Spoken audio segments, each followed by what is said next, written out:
Isa pong muling magandang araw po sa ating lahat. Ako po si Brother Mike.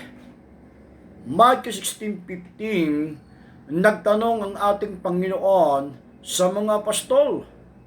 Ang sabi niya, para sa inyo, sino ako? Ang sagot ni Peter, ikaw po ang Kristo. Ikaw ang Bisaya. Sino ang Diyos sa akala mo?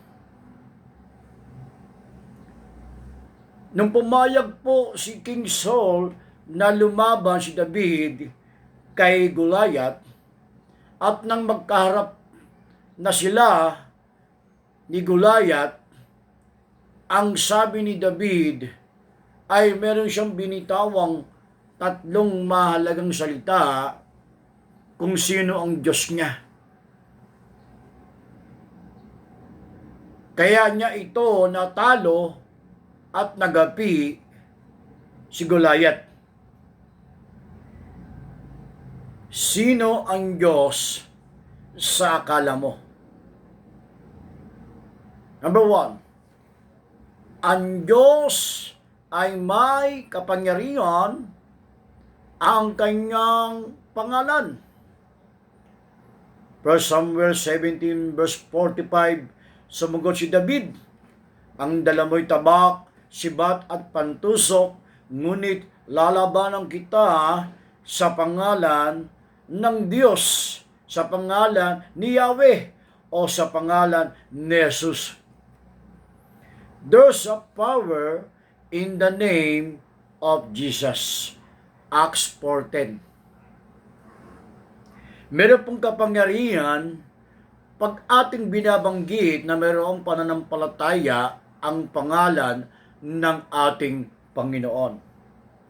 Acts 3:6, ang pangalan ng ating Diyos ay may kapangyarihan na magpagaling ng anumang karamdaman. Sapagkat si Peter ay kanyang pinalakad ang isang lumpo. Ang sabi niya, sa pangalan ni Jesus, ikaw ay tumayo at ikaw ay lumakad. Acts 16:18, sa pangalan ng ating Panginoon, ang mga dyablo ay umaalis. Nang si Pablo ay nayamot sa isang manghuhula, ang sabi niya, sa pangalan ni Jesus, lumayas ka, dyablo, sa kanyang katawan. Acts 4:12, higit sa lahat, sa pangalan ng ating Panginoong Hesukristo, ay kaya tayong iligtas o bigyan ng buhay na walang hanggan. There's a power in the name of Jesus. Yan po ang mga sinabi ni David sa harapan ni Goliath. Hindi siya natakot sa tabak, sibat o pantusok ni Goliath. At ang tanging sandata ay yung sa pangalan ng Diyos. Kaya napakalaga na ating malaman na merong kapangyarihan every time na tayo ay bumabanggit sa pangalan ng ating Panginoon na merong pananampalataya. Sino ang Diyos sa akala mo? Pangalawa, ang Diyos ay may buhay na walang hanggan. 1 Samuel 17 verse 46, ang sabi ni David, malalaman ng buong daigdig na may Diyos na buhay ang Israel. Ang Diyos po natin ay buhay. Hindi tulad ng iba, ang Diyos nila ay hindi makagalaw. Merong mga mata ay hindi makakita, may mga kamay pero hindi makahawak. May mga paa pero hindi makalakad. Pero ang ating Diyos na buhay ay may kapangyarihan. 1 King 18:19, ngayon, tipunin ninyo ang buong Israel at ang mga propeta ni Baal at propeta ni Asherah na pinapakaan ni Jezebel. At magtutuos kami sa bundok ng Carmel. Ito po ang sinabi ni Elias kay Hari Akab.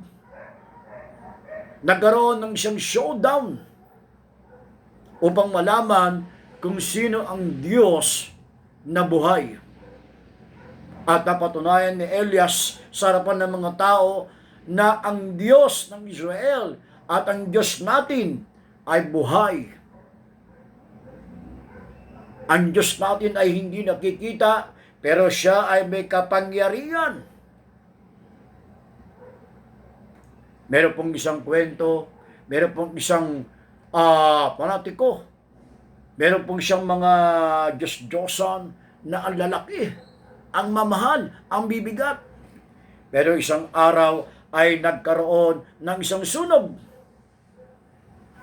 At dali-dali niyang binuhat ang kanyang Diyos upang ito ay iligtas. Sa kanyang kakamadali, siya po ay natalisod at siya po ay bumagsak.